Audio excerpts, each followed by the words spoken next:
The Keepers have shown me where the next trial is. Has something changed? Lodgok and I have learned that the goblins are searching for another repository, like the one we saw at Rookwood Castle. And I discovered that they're building massive drills to help in their search.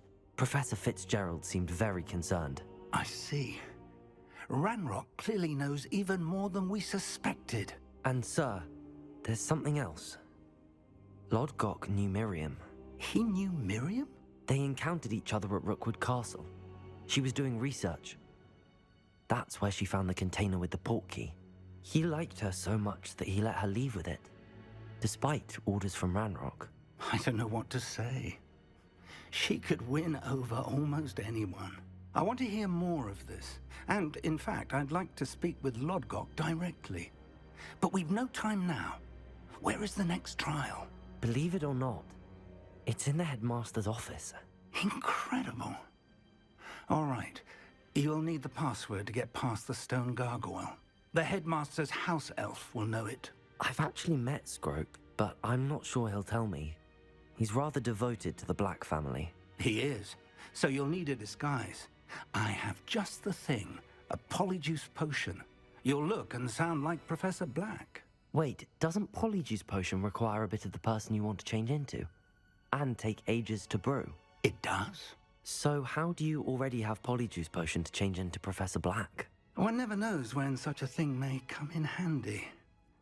Let's just say I felt the need to be prepared for anything after my fruitless trip to the Ministry on his behalf.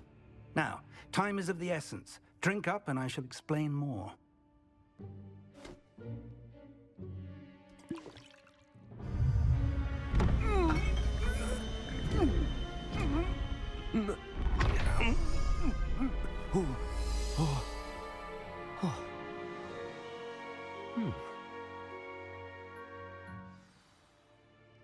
How do you feel?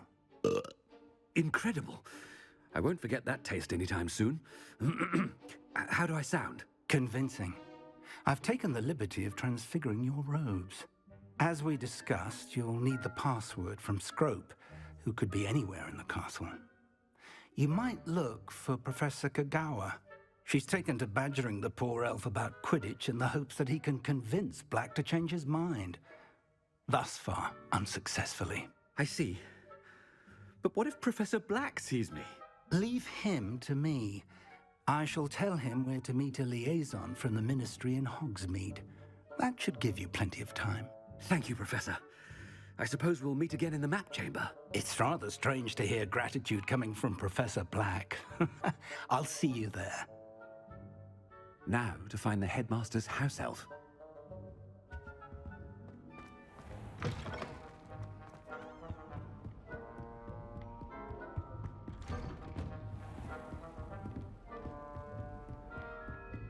Professor, a moment of your time, please. Professor, I was hoping to catch you. Places to be, Professor Sharp. Places to be. Of course, sir. Only, you'd asked me about a particular potion, and I did? I did, yes. Well, spit it out, Sharp. I don't have all day. Probably best not to discuss it here, sir. I assure you, Sharp, you may speak freely. Very well. I've brewed the cure for boils you wanted. I can drop it by your office when it's convenient. Of course, yes. No need for all the cloak and dagger. Simply have a student deliver it. A student. Very well, sir, if you insist. I do. And thank you, Sharp. I just hope you've brewed enough for all my boils. Now, to determine which student gets this rather unenviable task. Chewing with your mouth open? Where are your manners? What could the headmaster want?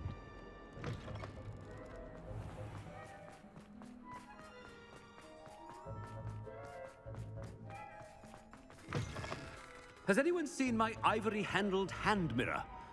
Of course you haven't.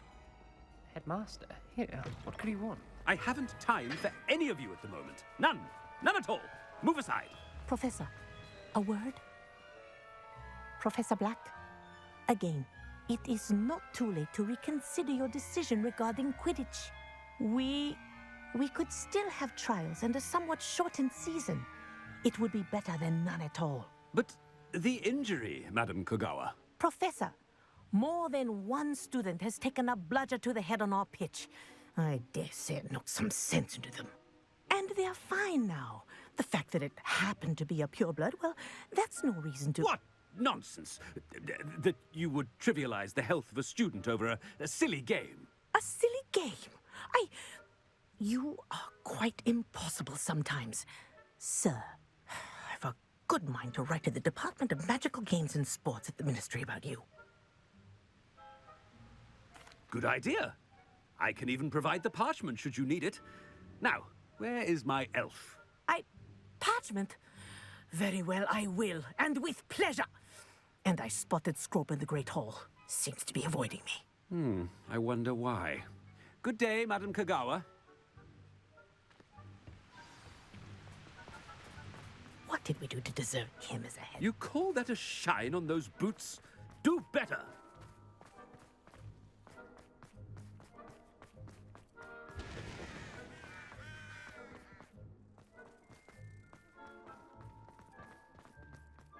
You should hear Shah talking about giving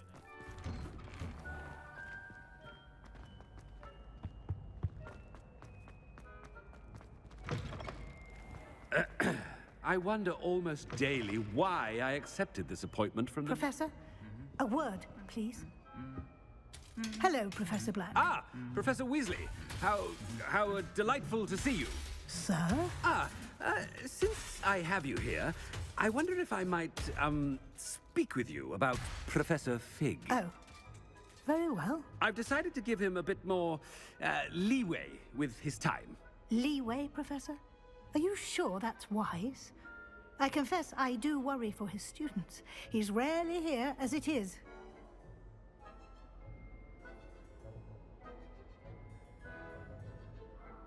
Ah, well, yes. He's handling some official ministry business for me. I see. But, sir, if I may, I am wary of how much time the new fifth year seems to be spending away from the castle, supposedly on Professor Fig's behalf. I've heard unsettling rumors of their escapades. Everything from sneaking into the Forbidden Forest to confronting Ranrock's loyalists and Rookwood's lot. What? Goodness. You cannot believe everything you hear, Professor. No, you cannot. I mean, I shall keep an eye on Fig. You simply keep doing the wonderful job that you're doing. Simply wonderful. Thank you. But I'm happy to look into... Good. That'll be all, Weasley. I mean, Professor Weasley. Good day. A wonderful job. Leeway for Professor Fig? I shall never understand that man. That ought to give Professor Fig some breathing room. Scrope's as hard a worker as any house elf. Ahem! At Scrope! Oh, greetings, Master. Remind me of the password to my office. Oh, but Master made Scrope swear never to tell anyone, even Master himself. How dare you question me? I've a mind to give you a matching set of ears. Yes, sir. Of course, sir. Scrope begs forgiveness. It is the Black family motto, Master. Right. Of course.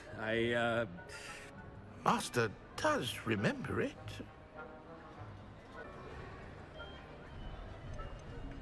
It's purebloods forever, isn't it?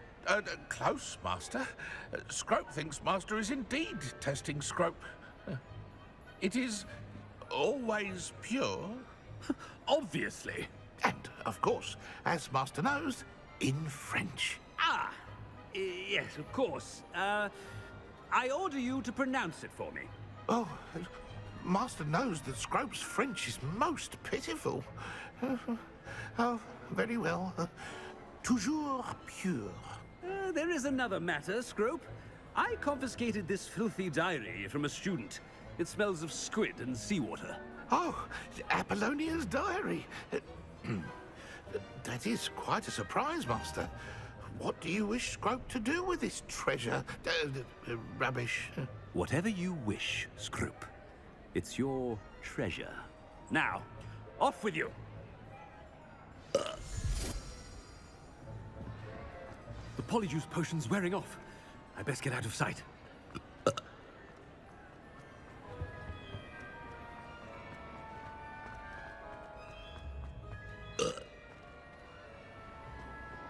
Made it just in time. It's wearing off. A little boxes on the hillside. A little boxes made ticky-tacky. Little